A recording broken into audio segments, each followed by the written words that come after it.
السلام علیکم ورحمۃ اللہ وبرکاتہ۔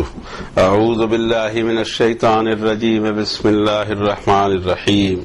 وَإِن كَذَّبُوكَ فَقُل لِّي عَمَلِي وَلَكُمْ عَمَلُكُمْ أَنتُمْ بَرِيئُونَ مِمَّا أَعْمَلُ وَأَنَا بَرِيءٌ مِّمَّا تَعْمَلُونَ وَمِنْهُم مَّن يَسْتَمِعُونَ إِلَيْكَ أَفَأَنتَ تُسْمِعُ الصُّمَّ وَلَوْ كَانُوا لَا يَعْقِلُونَ وَمِنْهُم مَّن يَنظُرُ إِلَيْكَ أَفَأَنتَ تَهْدِي الْعُمْيَ وَلَوْ كَانُوا لَا يُبْصِرُونَ ان اللہ لا یظلم الناس شیئا ولکن الناس انفسهم یظلمون ویوم یحشرهم کأن لم یلبثوا الا ساعة من النہار یتعارفون بینہم قد خسر الذین کذبوا بلقاء اللہ وما كانوا مہتدین وإما نرینک بعد الذی نعدهم او نتوفینک فإلینا مرجعهم ثم اللہ شہید علی ما یفعلون وَلِكُلِّ أُمَّةٍ رَّسُولٌ فَإِذَا جَاءَ رَسُولُهُمْ قُضِيَ بَيْنَهُمْ بِالْقِسْطِ وَهُمْ لَا يُظْلَمُونَ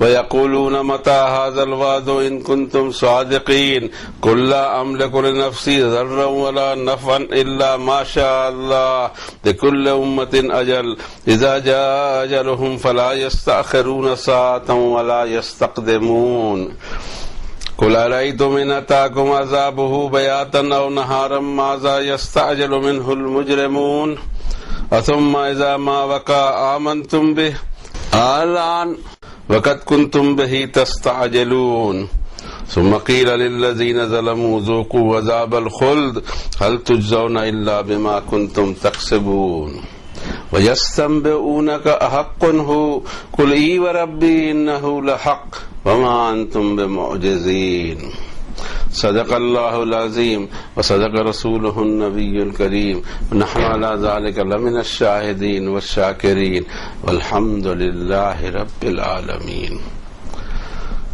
انسانیت کے لیے جو ہدایت کی کتاب نازل فرمائی گئی مکے اور مدینے کی وادیوں میں آج سے 1450 سال پہلے، اس کتاب کے جو 23 سال تک مسلسل اترتی رہی اور بین الدفتین ایک والیوم بنا کر انسانیت کے حوالے کیا گیا رسول اللہ صلی اللہ علیہ وسلم کے ذریعے، اس کی جو 10th نمبر کا چیپٹر ہے، اس کی آیتوں کی تلاوت اللہ تعالیٰ نے اپنے اس بندے کو دی۔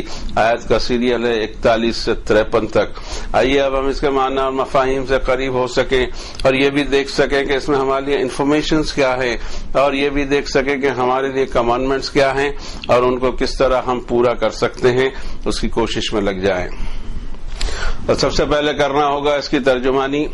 کیا پتا کہ ہم اس کا حق ادا بھی کر سکے یا نہیں، لیکن کوشش کرتے ہیں، اس لیے کہ کلام ربانی ہے اور ٹرانسلیشن اس کا ممکن ہوتا نہیں ہے کسی بشر سے کہ ایگزیکٹ اس کو کرسپونڈ کر سکے، اور یہ پاسبلٹی دنیا کی زبانوں میں نہیں ہے تو عرش کی زبان میں کہاں سے ہوگا۔ اس کے باوجود ہم تو یہ چاہتے تھے کہ ڈائریکٹ جیسے کہ وہ نازل ہوا رسول اللہ صلی اللہ علیہ وسلم کے قلب پر، ایسے ہی جیسے ہم پڑھیں ہمارے دل پہ اس کا اثر ہو، لیکن ہم نے خود ہی اس زبان سے دوریاں پیدا کر لی۔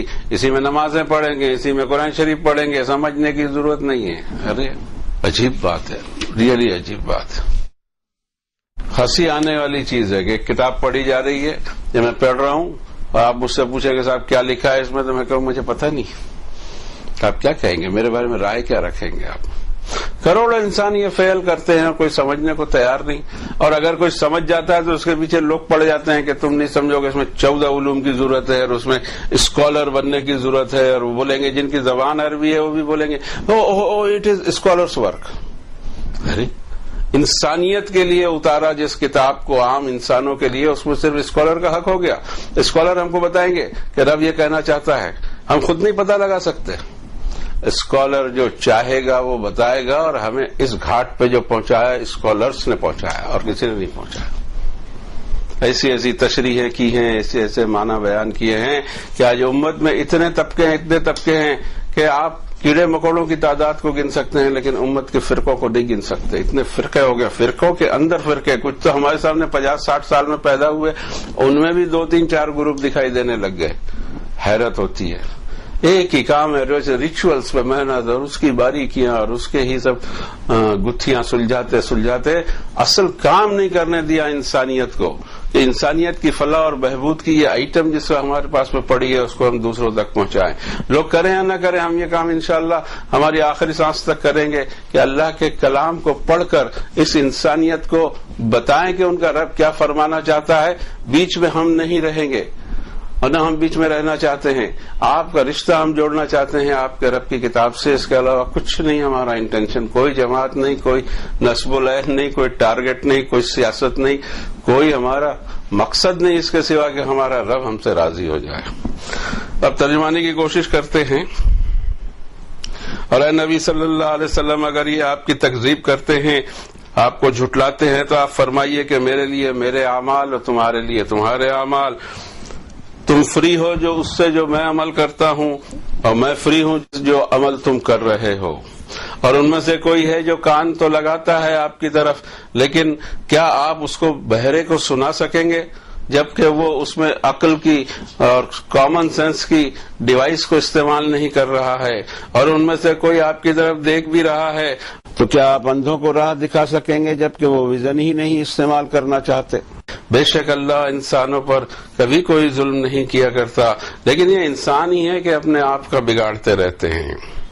اور اللہ اس دن قیدر کر لے گا ان کو، تو انہیں یہ محسوس ہوگا کہ ایک دن یا اس کی کچھ گھڑی ہی رہے ہوں گے موت کی حالت میں، اور ایک دوسرے کو پہچان بھی رہے ہوں گے. انڈیڈ خسارے میں ڈال دیا اپنے آپ کو ان لوگوں نے جنہوں نے اللہ کی ملاقات کا انکار کیا اور نہ ہوئے وہ ہدایت حاصل کرنے والے. اور جو وعدے ہم نے ان سے کر رکھے ہیں، اگر ہم یہ آپ کے نظروں کے سامنے ہی دکھا دیں اور آپ کو ہی اگر ہم وفات دے دیں تو ہماری ہی طرف تو سب کو لوٹ کر آنا ہے، اور پھر اللہ گواہ ہے ان کی ان حرکتوں پر جو کر کے آئے ہیں. ہر گروپ آف پیپل، ہر امت، ہر نیشن کے لیے رسول ہے. پھر جب ان کے رسول ان کے پاس آتے ہیں اور پیغام ان کو پہنچاتے ہیں اور اس پیغام کو وہ ریجیکٹ کر دیتے ہیں، تو ان کے درمیان انصاف سے فیصلہ ہو جاتا ہے، جسٹلی فیصلہ کر دیا جاتا ہے، اور ان کا کوئی نقصان نہیں کیا جاتا. یہ لوگ آپ سے آ کر پوچھتے ہیں کہ یہ جو وعدے آپ کر رہے ہیں یہ کب ہوں گے؟ آپ یہ فرمائیے کہ میں اپنے آپ کے نقصان اور نفع پر اختیار نہیں رکھتا، ہوتا تو میرے ساتھ بھی وہی ہے جو اللہ چاہتا ہے. اور ہر گروپ آف پیپل کے لیے ایک اجل اور ایک مقررہ ٹائم ہے، اور جب ان کا اجل آ جاتا ہے تو ایک گھڑی نہ کوئی پیچھے رہ سکتا ہے نہ ایک گھڑی آگے بڑھ سکتا ہے. ان سے آپ پوچھئے کہ کیا تم نے دیکھا کہ اگر اللہ کا عذاب رات یا دن کے کسی حصے میں آ جائے تو کیا اسی کی جلدی یہ مجرموں کو نہیں پڑی تھی؟ اب ایمان لائیں گے. جلدی تو اسی کی پڑی تھی، اب ایمان لائیں گے. ثم اذا ما وقع آمنتم به، وہ جب عذاب آ ہی جائے گا تب مانو گے اس کو. الان، اس وقت، ناؤ. حالانکہ اس کے پہلے تو تم اسی عذاب کی جلدی کر رہے تھے کہ کب آئے گا. کہہ دیا جائے گا ان لوگوں کو جو گنہگار ہوں گے کہ چکھتے رہو ہمیشہ کا عذاب، کیا تم کو وہی سزا نہیں ملی جس کی تم نے کمائی کی تھی؟ اور یہ آپ کو آ کے پوچھتے ہیں کہ کیا یہ سب سچ ہے؟ آپ فرمائیے ہاں میرے رب کی قسم یہ سب سچ ہے اور تم اس کو ٹال نہیں سکو گے. آیات بینات کی ترجمانی کی کوشش، کیا پتا ہم سے کتنا حق ادا ہوا، لیکن ہم صرف چاہ رہے ہیں کہ ہمارا رب ہم سے راضی ہو جائے اور ہمارا سیلویشن، ہم کو مغفرت، ہم کو موکش عنایت فرما دے. اس کے سوا کچھ بھی نہیں ہے. وہی اصل ٹارگٹ ہے کہ ہماری نجات ہو جائے. رہا سوال آپ کی نجات کا، تو یہ چنتا مجھے نہیں ہے، یہ چنتا آپ کو کرنی ہے. میرا کام آپ تک کے ایک بات کو پہنچا دینا ہے. پہلی آیت شریفہ میں ایک بات فرمائی کہ جب تم اتنا جھٹلا رہے ہو تو اتنی مخالفت کرنے کی کیا ضرورت ہے؟ میں نے کبھی تشدد نہیں کیا، میں نے کبھی یہاں وائلنس نہیں پھیلایا، میں نے اس شہر کی امن کو ہمیشہ قائم رکھا، کبھی امن کو برباد نہیں ہونے دیا. میں نے سہن کیا، میرے ساتھیوں نے سب کچھ تمہارے ظلم سہن کیے، اف تک کے نہ کی، اور اس کے باوجود یہ ایک بات تمہارے نفع کی کہی جا رہی ہے، اس کے اوپر میں تم اتنے چراغ پا ہو رہے ہو جیسے کہ موم بتی پہ پیر آ گیا ہو، اتنی زور سے اچھل رہے ہو. میرے لیے میرے عمل بابا، تمہارے لیے تمہارے عمل. جھگڑا ختم ہونا چاہیے. اور تم فری ہو، میں ابھی بتا دیتا ہوں کہ میں جو کر رہا ہوں اس کے لیے تم فری ہو. تم کو نہ میں پوچھوں گا یہ سوال، نہ اللہ پوچھنے والا ہے. اور میں فری ہوں اس سے جو تم عمل کر رہے ہو. میں کوئی رسپانسبلٹی اس کی نہیں لیتا. ان آیات کو سمجھنا چاہیے کہ جو آدمی دعوت دیتا ہے، جو اللہ کی طرف بلاتا ہے، پہلی بات تو اس کا نظریہ یہ ہونا چاہیے کہ اس کی کوئی ڈیمانڈ ہی ساتھ میں نہ ہو.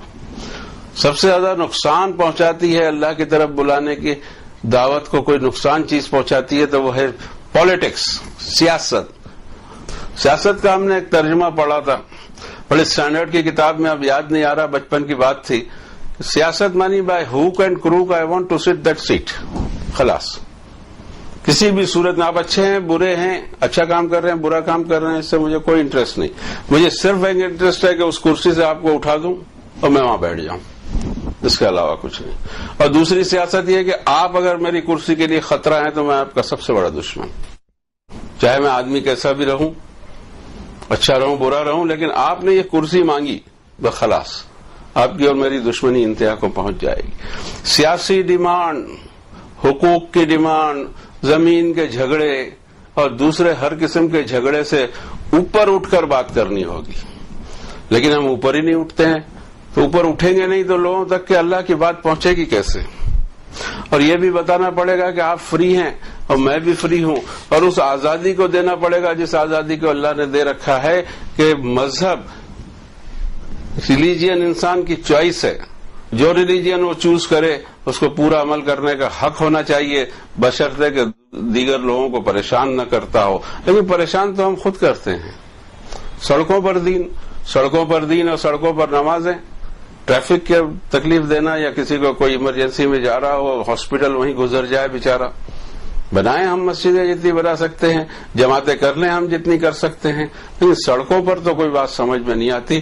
اور آج ہر مذہب سڑک پر اتر آیا ہے، ہر مذہب جلوس نکالے گا، نومیاں منائے گا، کیا کیا نہیں منائے گا. کیوں؟ صرف اپنی شان دکھانے کے لیے. اور سیکنڈ آئٹم یہ ہے کہ اس کا بھی بہت بڑا ریکٹ ہے. اب ہم کیا بتائیں، ہم جانتے زیادہ ہیں اس لیے کہ ہم بیپار سے تعلق رکھتے ہیں، ہم کو پتا ہے کہ لوگ بزنس میں کیا کیا چال بازیاں کر جاتے ہیں. We are very sorry to say کہ کیا ہوتا ہے ہمیں معلوم ہے، لیکن ہم بول نہیں سکتے. جو کر رہے ہیں کرتے رہیں، ان کو اللہ کے یہاں جواب تو دینا ہی ہے، اللہ کے یہاں چھوٹ نہیں پائیں گے. اور ہم یہاں ان کو کیا پکڑ لیں گے؟ ہم کوئی گورنمنٹ ہے؟ Let them do, let them enjoy. اب اصل بات تو یہی ہے کہ لکم دینکم ولی دین 109 نمبر کی صورت ہے جو قرآن کے باٹم لائن کی طرح سے آتی ہے. قل یا ایھا الکافرون لا اعبد ما تعبدون ولا انتم عابدون ما اعبد ولا انا عابد ما عبدتم ولا انتم عابدون ما اعبد. اس کا ٹینشن دیکھیے، 5 آیتوں کی صورت ہے، اس کا ٹینشن دیکھیے. آپ فرمائیے اے نبی صلی اللہ علیہ وسلم کہ اے کافرو، میں عبادت نہیں کرتا ان کی جن کی تم عبادت کرتے ہو، اور جس کی عبادت میں کرتا ہوں تم نے طے کر لیا کہ تم اس کی عبادت نہیں کرو گے، اور میرا بھی یہ طے ہے کہ جن کی عبادت تم کرتے ہو میں کبھی ان کی عبادت نہیں کروں گا، اور تم نے بھی یہ طے کر لیا ہے کہ شاید میں جس کی عبادت کرتا ہوں تم نہ کرو گے. اب آخری آیت یہ ہونی چاہیے کہ اب میدان جنگ میں آ جائیں فیصلہ کر لیں.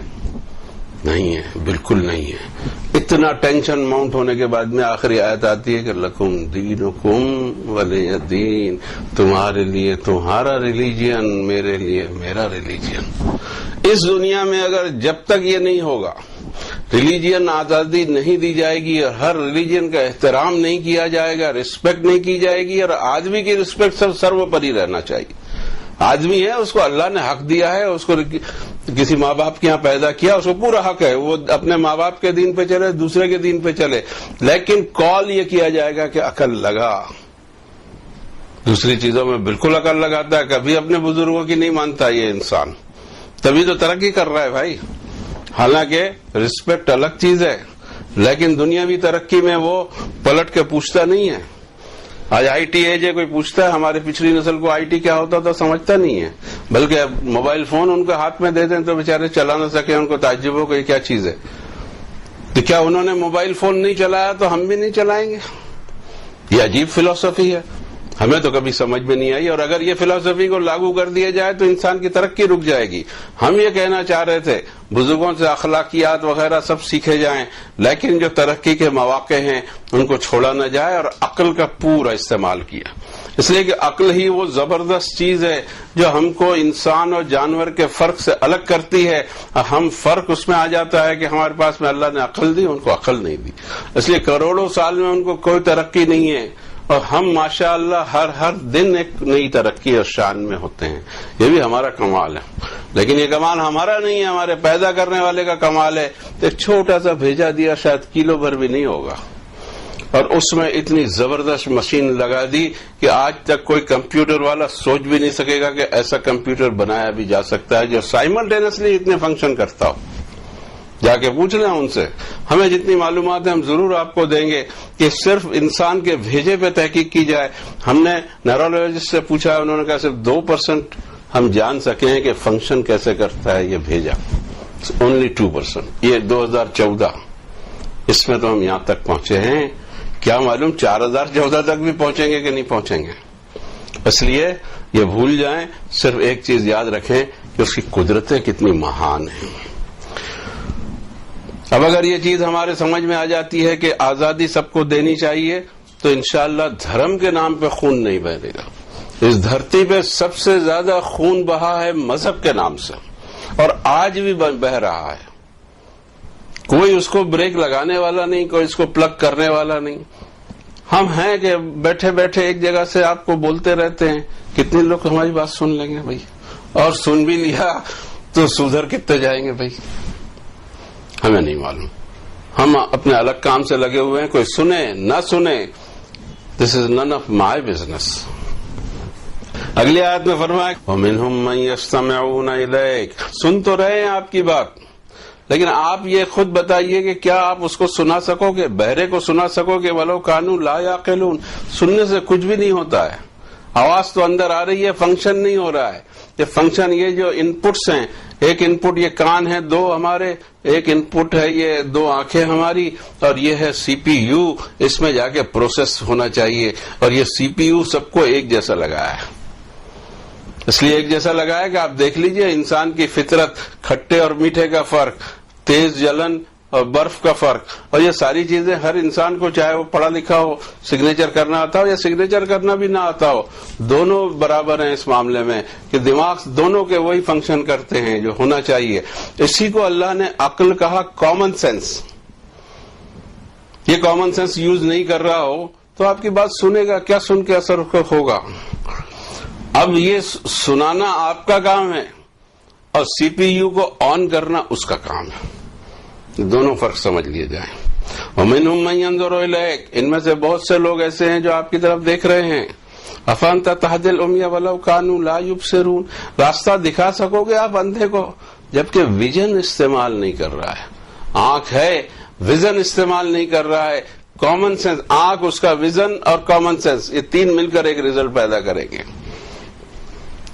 ان اللہ لا یظلم الناس شیئا، اللہ کی کبھی پالیسی نہیں رہی کہ انسانیت کا نقصان کرے، اور کسی انسان کو نقصان میں رکھا ہی نہیں ہے، فل بنایا ہے ہر انسان کو۔ شرط صرف اتنی ہے کہ وہ اپنے کامن سینس کو کتنا یوز کرتا ہے، اور سائنسداں یہ کہتے ہیں، ہمیں معلوم ہی نہیں، دنیا کے سائنٹسٹ یہ کہتے ہیں کہ جو اللہ نے دیا ہے اس کو 2% بھی کامن لوگ استعمال نہیں کرتے، 98% چلے جاتا ہے قبر میں۔ اور جو جینیس بھی ہوتے ہیں، بڑے بڑے لوگ، بل گیٹس جیسے پیدا ہوئے، یا آئنسٹائن جیسے پیدا ہوئے، آئیزیک نیوٹن جیسے پیدا ہوئے، یا اور بھی گن لیں، کوئی لسٹ گناتے نہیں بیٹھے ہم، تو ان لوگوں نے بھی ہارڈلی اپنا 10% یوز کیا، 90% تو ان کا بھی گیا۔ اور اگر یہ فلی یوٹیلائز ہو جائے تو انسان اپنے پیدا کرنے والے کو پہچان لے گا، اس کو معلوم ہوگا کہ ایک سانس بھی اس کے آرڈر کے بغیر میں لے نہیں سکتا، ایک گلاس پانی پی نہیں سکتا، اناج کا ایک دانہ میرے منہ میں جا نہیں سکتا، ایک قدم میں بھر نہیں سکتا، سارا کا سارا اس کو سمجھ میں آ جائے گا۔ اب سبمٹ ہونے کے سوا کچھ بھی راستہ نہیں ہے کہ میرا تو کچھ بھی نہیں ہے، اختیار کسی اور کا ہے، اور صرف عقل استعمال کر کے، کامن سینس استعمال کر کے آدمی اس کو پا سکتا ہے۔ اس کے لیے ڈگری کی ضرورت نہیں پڑے گی، اس کے لیے کامن سینس جو اللہ نے فٹ کیا ہے اس کو آن کرنے کی ضرورت پڑے گی۔ وَيَوْمَ يَحْشُرُهُمْ کأن لم یلبسوا الا ساعة من النہار یتعارفون بینہم. یہ اتنے سے حصے میں، ابھی تو آیت پوری بھی نہیں ہوئی، اتنے سے حصے میں 3 وائٹل پوائنٹ بتائے. یوم یحشرہم، ایک دن ایسا آئے گا کہ اس پوری انسانیت کو گیدر کر لے گا. لاکھوں کروڑوں سال سے پھیلی ہوئی ہے یہ انسانیت، اور دنیا کے چپے چپے پہ، آلپس کے پہاڑ پہ اور ہمارے ہمالیہ پہ بھی گاؤں مل جاتے ہیں. تبت میں بھی جہاں رہنا مشکل ہو وہاں پر بھی انسانیت رہتی ہے. ابھی بھی اسکیمو ہیں جو وہاں رہتے ہیں سائبیریا میں. اس دنیا کے کس حصے میں آدم علیہ السلام کی اولاد نہیں پہنچی سمجھ میں نہیں آتا. کب پہنچی ہوگی، کیا پہنچی ہوگی، وی ڈونٹ نو. ہمارے انڈمان اور نکوبار میں اتنے 300 سے زیادہ جزیرے ہیں، آئی لینڈز ہیں. اس میں کچھ جزیروں میں لوگ آباد ہیں، کب سے آباد ہیں پتہ نہیں. بہت سارے جزیرے ایسے ہیں کہ اب تو ان کو وہ ہوش بھی کھو دیا انہوں نے. جو ہوش انسانیت کا شرف ہے کہ لباس اس کا شرف ہے، لباس کو بھی کھو دیا. پھر ادھر اوپر چلے جائیں، ویسٹ میں چلے جائیں، بلکہ ہمارے خود بھی ابھی فلمی جگت میں وہی ہو رہا ہے. لباس چھوٹے ہوتے چلے جا رہے ہیں، چندیاں بچی ہیں لباس کے نام سے، اور مہنگی شیروانی سے زیادہ ہے. ہمیں تو یہ احساس ہوتا ہے کہ ہے کیا. ذرا کپڑا کتنا استعمال کیا بھائی، کتنا گز ہے، تو بولے گز کہاں ہے بھائی، گز کا تو 10واں حصہ بھی نہیں ہے. اور وہ اس کی ریٹ کیا ہے، تو ریٹ جیسا کہ نا سوٹ، کسی سوٹ کا ریٹ ہو. عقل چلتی نہیں بابا، کرے کیا. ہماری چلتی ضرور ہے، اسی لیے تو یہاں بیٹھے ہوئے ہیں. پھر فرمایا کہ لم یلبسوا الا ساعة من النہار. ہر کوئی یہ سمجھے گا کہ میں، میری موت اور دا فائنل ڈے، قیامت، اس کے بیچ موت کی حالت میں ہارڈلی میں 1 دن رہوں گا. اور یہ کون سمجھے گا؟ جو آج سے 2 لاکھ سال پہلے مر چکا ہو اس کو بھی، اور قیامت آج آ جائے تو اس کو یہی محسوس ہوگا کہ 1 دن بھی نہیں رہا. واٹ از دس؟ اس کو اللہ تعالیٰ نے کئی جگہ بیان کیا. میں سمجھتا ہوں کہ 10 جگہ سے اوپر بیان کیا ہے کہ آدمی جب کھڑے ہوں گے حشر کے میدان میں تو ان کو محسوس یہ ہوگا کہ کوئی ٹائم پیریڈ تھا ہی نہیں. اب یہ بات کہی گئی 1450 سال پہلے. آج کے انسان کو تو سمجھ میں آ جانا چاہیے. آئنسٹائن کی جو ٹائم تھیوری ہے، ریلیٹیو ٹائم تھیوری، ٹائم ہے کیا چیز؟ یہ آپ کی جو گھڑی چل رہی ہے یہ اس طرح چل رہی ہے کہ سورج اس طرح چل رہا ہے جناب علی، سورج کی رفتار کے حساب. یہاں سے آپ اوپر چلے جائیے راکٹ میں، اندھیرا ہی اندھیرا، نو سورج. یہ معلوم ہے ہم کو، لیکن یہ معلوم ہے تو اس کو یوز کیوں نہیں کرتے؟ ٹائم ایک ریلیٹیو چیز ہے. میں آپ کو اسے نہیں بتا سکوں گا کہ میں کامرس اسٹوڈنٹ رہا ہوں، میں سائنس اسٹوڈنٹ نہیں رہا، لیکن جو کچھ سائنس ادھر ادھر سے میں پڑھ لیتا ہوں، سن لیتا ہوں، آپ کے سامنے پیش کر دوں. آپ میں سے جو سائنٹسٹ ہیں ان کا کام ہے کہ بیٹھے ہیں، وہ ویب سائٹ پہ بیٹھے، اس پہ بیٹھے، اس پہ بیٹھے. میں نے ایڈریس دے دیا آئنسٹائن کی time theory, time relative theory, جو بھی شاید اس کا نام بھول رہا ہوں. اب جا کے دیکھیں کہ ٹائم کا ایک وقت ایسا آتا ہے جب وہ فریز ہو جاتا ہے، تو ٹائم جا کے فریز ہو جائے گا، وہ ٹائم آگے بڑھے گا نہیں. یہ ہمیں معلوم ہے.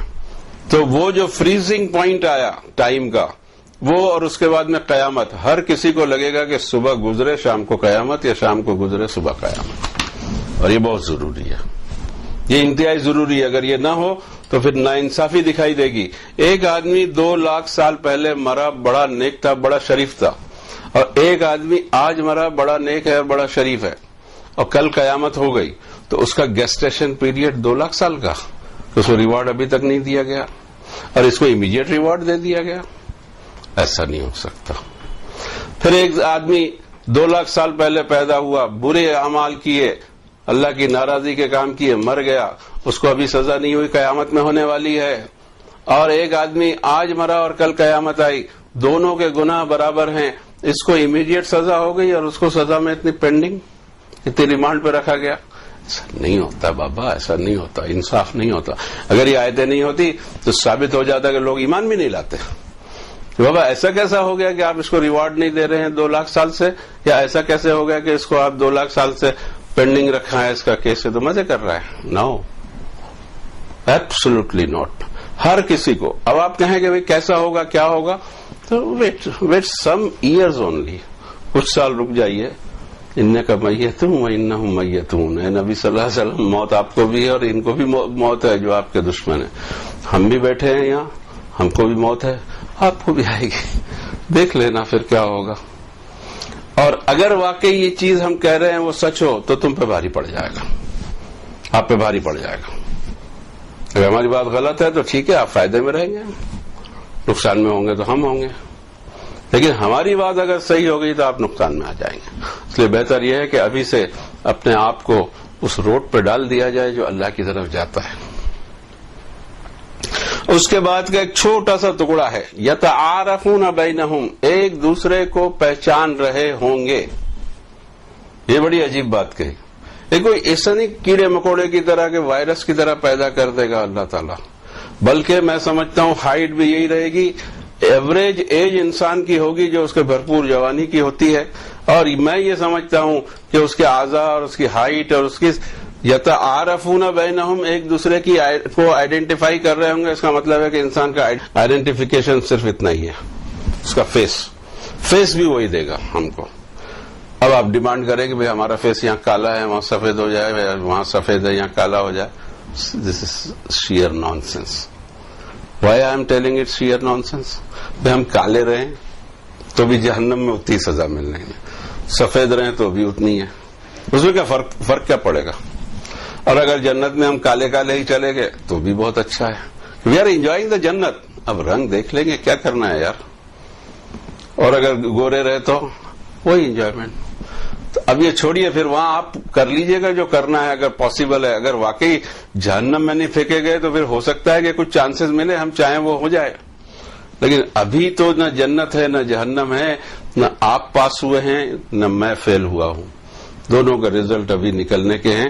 تھوڑا رک جائیں، پھر ہماری چمڑی کالی ہوگی تب دیکھ لیں گے، نہ گوری ہوگی تو دیکھ لیں گے. اس کے بعد کی آیت میں ایک انفارمیشن دی، وَلِكُلِّ أُمَّةٍ رَسُولٌ.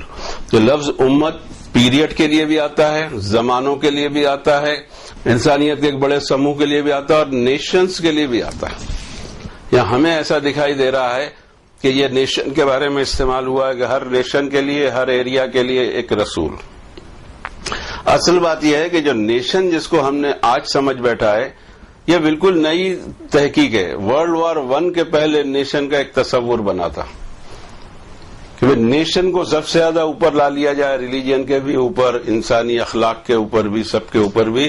اور اس کے بعد میں ڈاکٹر محمد اقبال کا جو شعر ہے وہ پورا ہوتے دکھائی دے رہا ہے. آج تو بالکل صاف صاف دکھائی دے رہا ہے کہ انہوں نے کہا تھا ان تازہ خداؤں میں وطن بھی ایک ہے. ہمارے سارے جھگڑے وطن کے لیے ہیں. حالانکہ شاعر بھی ہمارے یہیں پیدا ہوئے، شاعر مشرق بھی وہ، اور مسلمان ان کے اوپر فدا بھی ہیں، فنا بھی ہیں. مگر حال وہی ہے کہ فنا بھی ہوں، فدا بھی ہوں، اقبال کی بات سننے کو تیار نہیں ہے کوئی. کہتے ہیں ان تازہ خداؤں میں ایک خدا نیا پیدا ہوا ہے ابھی، اور وہ ہے وطن. اور وہ کہتے ہیں ان تازہ خداؤں میں وطن بھی ایک ہے. جو پیرہن اس کا جو لباس ہے وہ مذہب کا کفن ہے. ہمارے مذہب کا کفن ہم نے خود سی لیا ہے. وطنیت ہم میں آ گئی. جس کو دیکھو وطنی وطنی، ارے کیا ہے یہ؟ جہاں پیدا کر دیا. مجھے افریقہ میں پیدا کر دیتا، نائجیریا میں، کوئی بھی کسی جگہ، ہونولولو میں پیدا کر دیتا، وہ میرا وطن ہو جاتا. اس میں میری چوائس تھی کیا؟ مجھے پوچھا گیا تھا کیا کہ آپ کو ہندوستان میں پیدا کریں یا ہونولولو میں؟ جہاں پیدا کر دیا میرا وطن ہے. جہاں میرا گھر دیا وہ میرا گھر ہے. اور وہ ہمیشہ کا نہیں ہے. پھر وہ جب میں مروں گا تو وطن بھی چھوٹ جائے گا، میرا گھر بھی مجھ سے چھوٹ جائے گا. نہیں، کیا خیال ہے آپ کا؟ وطن وطن ٹھیک ہے بھائی. وطن کی عزت ہوگی، وطن کی بے آبروئی نہیں ہوگی، وطن کی پوجا نہیں ہوگی. پوجا تو صرف ایک کی کرنا ہے. وطن ہمارے لیے بڑا اہم ہے کہ منہا خلقناکم، یہاں کی مٹی سے ہم نے تم کو پیدا کیا. وفیہا نعیدکم، اور اسی مٹی میں واپس تم کو لے جائیں گے. ومنہا نخرجکم تارۃ اخری، اور اسی دھرتی سے تم کو نکال کے پوچھیں گے کہ تم حرکتیں کیا کرتے تھے. تو دھرتی کا ہمارا تعلق رہے گا. جس دھرتی کی ندیوں کا پانی ہم پیئیں گے اس کا تعلق ہے ہمارے. جس دھرتی کا اگتا ہوا اناج ہم کھائیں گے اس کا تعلق ہے. سب کچھ ہے. لیکن پوجا ارچنا وندنا، عبادت، ورشپ زمین کی نہیں. یہ زمین بھی اللہ کی مخلوق ہے. پھر جب رسول آ جاتے ہیں اور بات پہنچا دی جاتی ہے تو رب تعالیٰ فرماتے ہیں قضی بینہم بالقسط وہم لا یظلمون. اگر شدت کی، تشدد کیا، وائلنس کیا ہے اگر، تو پھر اس نے ختم ہونا ہے. اس دھرتی کو اللہ تعالیٰ فسادی نہیں دیکھنا چاہتے. اس کے نام سے بھی جو فساد کرتے ہیں ان کو بھی تباہ کرے گا. ہم دیکھ ہی رہے ہیں، آج کچھ دنوں سے ہم دیکھ رہے ہیں کہ اللہ کے نام سے فسادی تیار ہو گئے. کسی کو بھی کاٹنے کو، مارنے کو تیار ہیں اور خود بھی مرنے کو تیار ہیں. سیدھے جنت میں جانے کو تیار ہیں. پھر جنت میں ڈالے گا کون؟ ہم اگر ہمارے ہاتھ سے شہید ہو جائیں تو کیا جنت مل جائے گی؟ ہاں، اگر ہمارے نصیب میں شہادت ہو تو وہ جو ہماری موت کو ڈیل کر رہا ہے وہ ہم کو شہید کی موت دے گا، یا پھر ایڑیاں رگڑتے رہیں گے ہاسپٹل میں. کیا رکھا ہے ان باتوں میں؟ ہمارے سمجھ سے باہر ہے. لیکن کوئی روکتا نہیں ہے اور ہو رہا ہے. انسانیت کا خون سڑکوں پہ بہ رہا ہے بارش کی طرح، بارش کے پانی کی طرح خون بہ رہا ہے انسانیت کا. کوئی بولنے کو تیار نہیں. نام کیا ہے تو بولے دھرم، مذہب، دین. یہ سب ایجنڈے ہیں ہمارے اور کچھ بھی نہیں. اور اگر ایجنڈے کے اندر میں جا کے دیکھیں تو بیٹھنا ہے اس کرسی پر اور کچھ نہیں. اب اس کرسی پہ بیٹھ نہیں سکتا میں تو میں مذہب کا نام استعمال کروں اور کرسی تو آپ سے چھینوں بس. وَيَقُولُونَ مَتَى هَذَا الْوَعْدُ إِن كُنتُمْ صَادِقِينَ. آپ صلی اللہ علیہ وسلم سے پوچھتے ہیں کہ یہ جو سب وعدے ہیں وہ کب پورے ہوں گے؟ آپ ان کو جواب دیجئے. قُل لَا أَمْلِكُ لِنَفْسِي ضَرًّا وَلَا نَفْعًا. بابا آپ کس سے یہ سوال کر رہے ہو؟ میں خود اپنے ہی نقصان اور نفع پہ اختیار نہیں رکھتا. الا ماشاء اللہ ہوتا وہی ہے جو اللہ چاہے. اور یہ کوئی میرے پروگرام نہیں ہے بابا. یہ تو اللہ کو ہی معلوم ہے اور کسی کو بتاتا بھی نہیں ہے، بتایا بھی نہیں ہے. حضرت موسیٰ کو طور پہ بلا کر بات کی، گفتگو فرمائی اللہ نے، کلم اللہ موسیٰ تکلیما. لیکن پہلے جو احکامات دیا اس میں کہہ دیا ان الساعۃ آتیۃ اکاد اخفیھا لتجزی کل نفس بما تسعی.